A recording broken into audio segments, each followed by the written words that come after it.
about Swami's earlier statement, where happiness is a destination somewhere concrete that we can reach.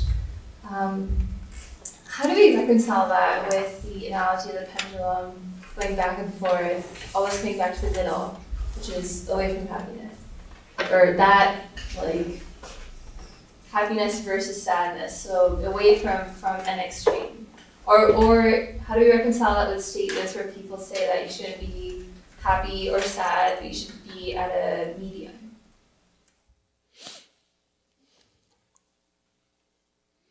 See, we can easily understand how misery or sadness impacts us. It's very difficult to understand how overwhelming happiness also impacts us, or moments of joy also impact us. A simple example, there was this person who had a severe, massive heart attack, and 911 called. He was put into the hospital, and they knew this cardiologist. He was their family friend, and he was talking about various options with all these healthcare issues and other things. So the lady was also thinking about it, went back home. As she was cleaning up the coat that the husband was wearing, what do you call that? Lotto, how do you say it? The lottery ticket. And then she said, this fellow keeps wasting his money on these things. But just before throwing, I don't know what happened to her, she just wanted to check. And she checks. And it's about 30 million. It was a jackpot.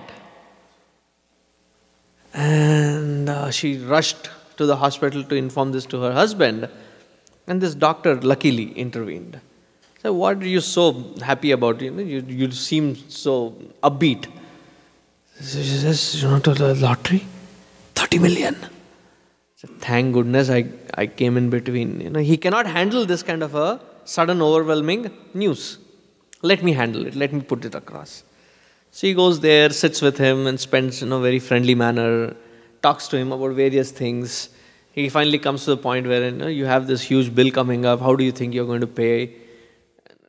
How is your insurance? And then he slips it in. What will you do if you get a lottery for about 30 million? And nonchalant he says, I'll give half of it to you, doctor. And the doctor falls dead. Why? For him it was a reality, right? 30 million was a reality for the doctor, and he took it to his heart that, wow, 15 million. His heart gave up. So when it comes to even joyous moments, we do not know how to keep ourselves in balance. As much as we do not know how to keep ourselves in balance in sad moments. So to keep ourselves vigilantly balanced in both situations, that you enjoy it, but not lose yourself to it.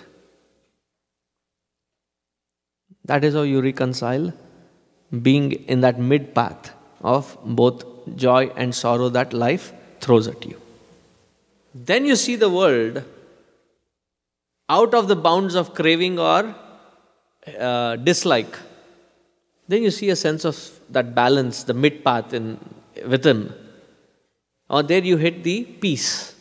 And that peace revels joy or happiness. Yes.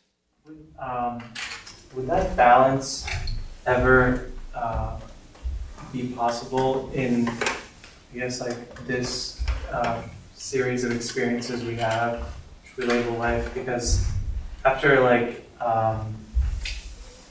I guess contemplating for a while, it seems, regardless of how much effort one puts in awareness, there's always something, it's like a new experience, something first experience, that innocence experience, that will somehow have power over the individual. So in terms of being balanced, are there any strategies that we could be exercising? There are strategies, exactly the things that you're asking about. But even before we can dabble with those strategies, we should be able to have an accessibility of the equipment so that the strategies can be applied.